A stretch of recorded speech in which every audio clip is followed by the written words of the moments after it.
So finally, I got a chance to play on a weekend night at Encore Boston Harbor. I probably haven't played on a weekend night, I don't know, maybe once since COVID. I went in last week, I think on a Sunday night. I had to wait like 4 hours to get into a game. And then on Friday, I went in and I had to wait 3 hours. I got the chance to play PLO. But finally on Saturday, and I'm doing this because I'm going on my trip to Denmark. Finally, on Saturday, I got right into a game. I put my name on Poker Atlas and got right into, I think, the third game. I was actually sitting next to a CLP subscriber as well. I know her well. And the game was very, very rec heavy. I do want to announce, though, that we are doing a $10,000 free roll with Club WPT Gold. And that's coming up in mid-May. It's either going to be, I think, the second Sunday or the third Sunday of May. And if you've already signed up on the site through the code BART, you're already in. But if you haven't signed up at the site at all, you can use the code BART and you will get into our $10,000 free roll, which they give us like on a quarterly basis. And I've been playing a lot over there. Now I'm actually playing a lot of PLO high tournaments.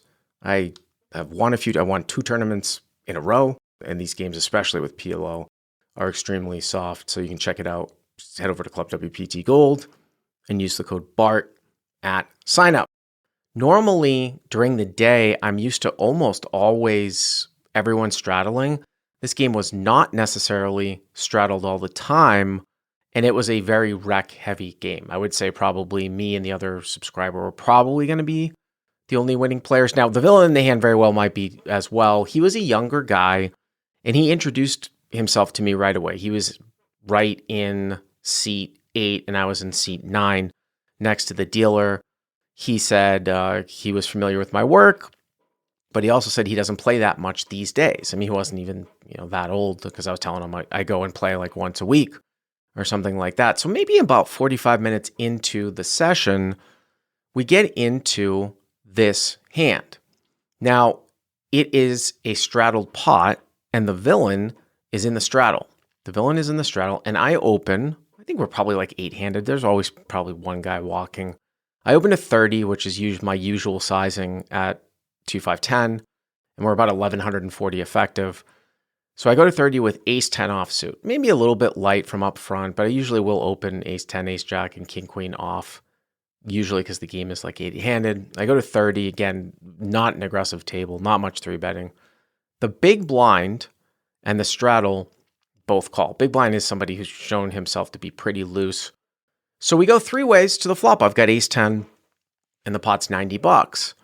The flop comes out 10 of clubs, 9 of spades, 3 of diamonds. I'm like, okay, well, there's no flush draw out there, but obviously it's a connected board. You get 2 guys calling from the blinds that are going to be somewhat wide, and it's critical to actually think about the villain in the fact that he is in the straddle closing the action, because it's going to come into play on the river when we're trying to think about the types of hands that this guy might have. So 10-9-3 rainbow, check over to me. I bet 55, which is about 2/3 the size of the pot. I was actually trying to target like the really loose guy in the big blind. He folds out, and this dude to my right calls, this young guy. Okay, so 55 at a call, and now the pot is 200. It's 10-9-3 rainbow. The turn is a 10. It's the 10 of hearts. Again, it's ace of clubs. I've got ace of clubs, 10 of diamonds, and it's 10 of clubs, 9 of spades, 3 of diamonds, 10 of hearts. And now he checks. And I actually thought about this one for a little bit, because this turn is checked back here so much from somebody in my particular spot. And because this guy is kind of wide in the straddle closing the action, it might have some draws that might bluff the river, even some light draws, like a hand like 7-8 or something like that might just fold off on the turn. I even considered checking it back. But the types of holdings that you want when you turn trips as top pair, like if you flop top pair, that you want to check back, tend to be the ones with the lower kickers, and you want to tend to bet the ones with the best kickers. So I've got ace-10. If for some reason I had opened jack-10 suited or something like 8-10 from some other position, maybe you consider checking it back. But usually from what I've seen, you want to bet the ones with the best kickers. Now, I didn't want to bet so much that all draws were going to fold out. I also wanted to sort of leave room for this guy to possibly like make a play at me or something like that. So I didn't go super large. I bet 85, which is about 40% the size of the pot. So I bet 85, and he thinks about it for a long time. He didn't look like he was going to raise, but he certainly was thinking about it to the point where I thought that he very well might have a 10, or he was sort of like hero calling me down with a 9. He didn't believe me, or he had something like pocket 7s, and he was like, why is this guy betting the turn here? So I thought that it was going to be something like that. Either he was possibly thinking about raising the turn with a 10, or he was kind of just sort of in bluff catching mode. But obviously it was a pretty good card for me. 85 and a call. So now the pot is 370. Again, it's 10 of clubs, 9 of spades, 3 of diamonds, 10 of hearts, and I hold ace of clubs, 10 of diamonds. The river rolls off, and it's the 6 of hearts. So 10, 9, 3, 10, 6. And again, I've got trips. Now, 7, 8 comes in this particular spot, but it didn't make a whole lot of sense to me, especially with a rainbow board. I didn't think this guy was going to have much 7, 8. 7, 8 doesn't really have a whole lot of showdown value at the end in a spot like this. So I thought that was going to be raised off a lot. Now, maybe once in a while, I suppose you could say, well, maybe he was going to plan on check calling and then leading a blank river. But I just didn't think that he was going to have 7, 8 here once. I mean, that's a really bad card for a bottom end open ender when the 10 pairs. Again, the pot's like $370. River's the 6 of hearts. And now he comes and he leads out here for 250. So he comes and he leads out here for 250 into 370. Now we started with about 1140. So I've got a little under 1,000 left. I have about 970 left moving to the river. Yeah, about 970 left. He bets 250. I've got 970 in my stack, and I start tanking, really thinking. And then the waitress comes by and she's like gonna bring me my coffee. And I'm looking at the board because again, I don't think he's leading here for this type of sizing, pretty large sizing with just like a 9. So I thought that this was gonna be a lot of 10x. Now, obviously, if he's got a bluff, it doesn't matter. Like if he's got like queen jack or something like that. And I look back at the board and I actually look at the suits in my hand and I start thinking to myself, well, could he possibly have a boat here? And I noticed that I had the 10 of diamonds in my hand and the 9 of spades was out there. So there was no 10-9 suited available. And then I also thought, if this guy's got like 10-9, like 10-9 offsuit, or even a set of 9s or a set of 3s. Well, first of all, I think he 3-bets at least some of the time with 9-9 with that guy calling in between. But how about like a set of 3s? There has to be some raise frequency at some point, at least a partial on the flop or on the turn. I mean, it's possible that he might call down the whole way. But here's the critical part of this. The fact that he closed the action in the straddle, I thought there were a lot of 10x here that he could have. I mean, I made it 3x. The big blind called like a jack 10 offsuit or suited queen 10, king 10, even stuff like 10-8, 10-7. Of course, now I'm losing to 10-6 suited. So I was just kind of looking through something like, I think this guy's going to raise off here with pocket 9s, pocket 3s. I don't think he's got 7-8 here. And I think that there's enough offsuit 10s. And because it's 2-5, I mean, I know we were playing like 2-5-10, but because it's 2-5, and I don't expect a guy to be capable of bet folding here with a 10, I did go deep into the tank for me, at least for me, was thinking about it, was cutting out my chips, looked at the waitress, and then I finally concluded that I think this is close, but I think that this is a jam here. This is a jam because I don't expect him to fold out any 10x that he's betting here just because of strength of player and, the level that we're playing at. Now, If it was somebody that I knew that was capable of possibly bet folding a 10, it's much, much, much closer. But I was pretty close to just calling, but then I finally decided on a jam.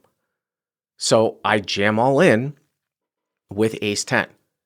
Now, when he doesn't snap call me, which he did not, obviously this is a situation where it's a thin value raise. And if you get snap called, you know you're beaten. But he didn't snap call. Then he starts tanking like he's in a lot of pain. And I look back at the board, and the longer he tanks for, the more I know that my hand is good. And then as 1 minute goes by and he's still tanking, I'm like, there's no way I don't have the best hand here. There's no way in the world I think that he is tanking. Unless specifically, like maybe a hand like 7-8. But again, I just don't think that he's got much 7-8 here with this action. So I thought the more that he was tanking, it would be a hell of a nit roll if he had 7-8. So like another minute goes by, and then he does finally put in the call. And after he had tanked for so long, I knew my hand was good. I flipped over ace 10, and he mucked. And later he told me that he had jack 10. Now that's a pretty big swing in terms of most people here would just call. They would just call the 250. If somebody was capable of bet folding an unfold 10 here, it is much, much closer. And in fact, if I was out of position and I was this guy and I had somehow taken this line, especially against myself, I would bet fold. A hand like jack 10, queen 10, something like that. I don't necessarily know if I would have played it this way. Maybe check call, lead, but you're losing to pocket nines. You're losing to a better 10. You're losing to 7-8. You're losing to pocket threes. You're losing to like a 9-10 suited type of holding, depending on if that's possible with whatever suit that he had with the 10. So I was pretty happy about the way that I played that. And then afterwards, I went into an old software program called Poker Cruncher. You guys know Poker Cruncher because Poker Cruncher is not just a hand calculator, and it's not just pre-flop. You can put in a range of hands on any street, because I wanted to know, one of the things that I thought about in my head was, is it better for me to have ace 10 in my hand, or is it better for me to have 7-8? Again, this is discounting the fact that this guy actually has 7-8. We'll go over that in a second, because you think, well, if I have a 10 in my hand, there's less of a chance that he has boats. Like if I had 7-8, there's slightly more of a chance that he has boats. But if I have 7-8 in my hand, there's way more 10x that he can have in this particular spot. And then I texted Michael G, our support and call-ins manager, and I sent him this hand and I said, what is the absolute minimum here that you would shove with? He personally said he wouldn't shove anything less than a boat. Then he said, wait a minute, maybe I would shove 7-8. And I said, what about king 10? Because that's what started going through my head. I was like, I'm going to run this one and see how close this one is. So I really thought on this one, and this is what I actually think an accurate range is for his holding. And then we'll make some small adjustments and see how hand like ace 10, king 10, or if we had 7-8, how they do against this range. What I gave for him is I gave him jack 10 offsuit through ace 10 offsuit, closing the action. I gave him jack 10 suited, queen 10 suited, and king 10 suited, not ace 10 suited because I think that that's going to get squeezed. Then I gave him 1/3 of the 10-9 off combos. There are 3 10-9 off combos because there's 3 10s left in the deck. There actually is no 9-10 suited because it's 10-9, 3, 10-6 because the 9 of spades is out there and the 10 of clubs and the 10 of hearts is out on the board, and I've got the 10 of diamonds. But 10-8 suited, 10-7 suited, and I even gave him 10-6 suited, which is a boat. Now here's the other sort of part of this, is that obviously there are 6 combinations of sets, 9s and 3s, right? 3 each, 6 total combinations. But I'm only giving him half, and I think that's liberally. Like I'm just putting in pocket 3s here because there has to be a squeeze frequency with 9-9, and there has to be some frequency that he's not going to play these sets. So I'm giving him 3 of the 6. So one of the 3 10-9 off combinations. And the reason why I'm doing that is because 10-9 off is just going to be raised so much on the flop, I feel like. I don't think it's called all that much. So I'm giving him 1/3. We'll tweak it, but I'm giving him 1/3 of the 10-9 offs. And then 3 of the 6 pocket threes and all of those 10s going down. An ace 10 against that range is actually 71%. It's 71%. Now, if he was capable of bet folding some of his 10s, I think the easiest way to do this is like I'll take out Jack 10 off and Queen 10 off. That's actually a lot of combinations. And we'll run this. I'm taking out Jack 10 and Queen 10. And now ace 10 goes down to like 60%. So that's assuming some bet folds, I would say. Now, again, I keep saying that I don't really think he's going to have much 7-8 pretty much at all. If I put back the Jack 10 and the Queen 10 and I put in, and I'll give him one of the 7-8 suited, so like one with the backdoor, like 7-8 of spades. On the river, ace 10 is still 68%, even if he had one of the 7-8s. Now, if I start taking Jack 10 off and Queen 10 off with one of the 7-8s, again, this is 1/3 of the 10-9s, you get 56%. So it's very, very, very close in that spot. Again, I don't really think he's got much 7-8 here. Now, I'm going to put back all those 10x types of holdings, and I'm going to just take out the 7-8 suited. And now I'm going to put in, instead of me having ace 10, I'm going to put me having king 10, because this is where I really thought it was very, very close. And we end up with that range with 1/3 of the 10-9s, 1/3 of the 10-9s, half of the sets, and all of the 10s, getting down to like 55%. So if he bet folds or he doesn't have some of the offsuit 10s, there's no way it's ever going to be a jam. You can see, well, there's no way it's ever going to be a jam. In fact, king 10 is like down at like 36%. And then even if I give him all of the 10s and put in one 7-8 suited, 7-8 of spades was like 54 before, now it's down to 52. So I think king 10 is probably just a call. Now, I want to go back and look at how if we had 7-8, how that would look. So if we had 7-8, this is again going to be 1/3 of the 10-9 offs, half the sets. I'm not even putting in 7-8 suited here. What would we bet? What would we be at? So I'm going to put in 7-8 of hearts. We would be at 80%. So in this particular spot, I think having 7-8 is clearly better because he has all of the 10s. It just gives him more of an opportunity. If we had 7-8 to have all the 10s, and obviously like if I give him one of the 7-8, it's not going to change the equities that much. Even if I take out the Jack 10 offsuit and the Queen 10 offsuit, 7-8 still is going to be pretty big. It's going to be 7%. So in this spot, especially if we were to give him one of the 7-8 suited, we would actually much rather have 7-8 suited versus having basically any 10. And king 10, I think, is the cutoff for call, especially if he's got some ace 10 off.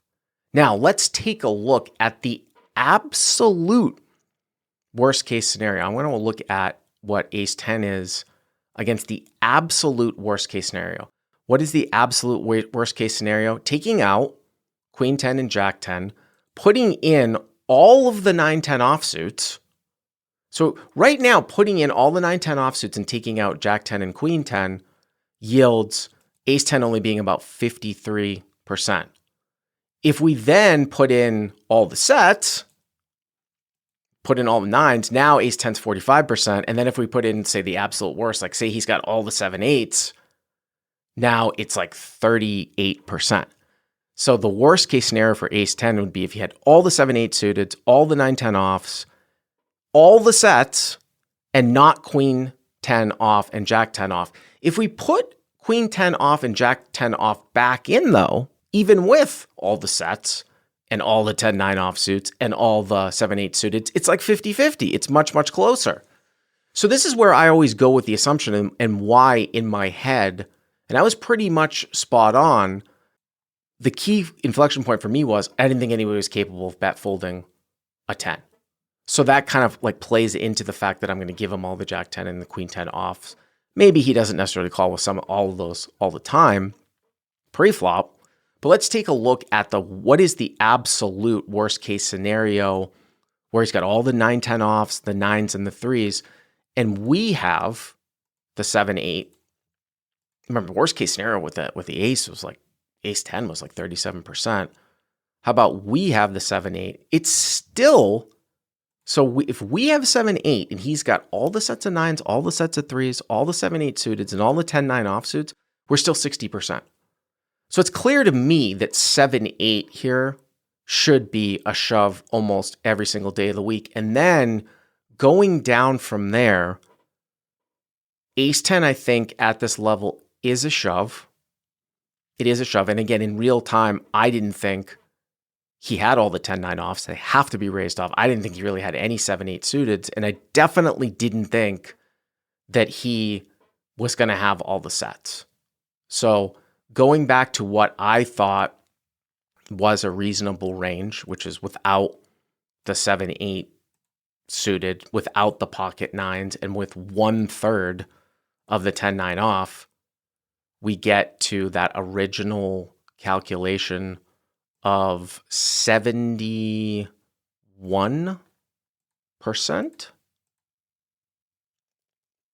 We get to that original calculation of 70-ish%. Ace 10 against all the inferior 10s, including all the way down to like 10-7 suited, half the sets and 1/3 of the 10-9 offs is 70%. Even if you were to add one of the 7-8 suiteds, it's still 67%. Even if you were to add all the 7-8 suiteds with ace 10, it's still like 60%.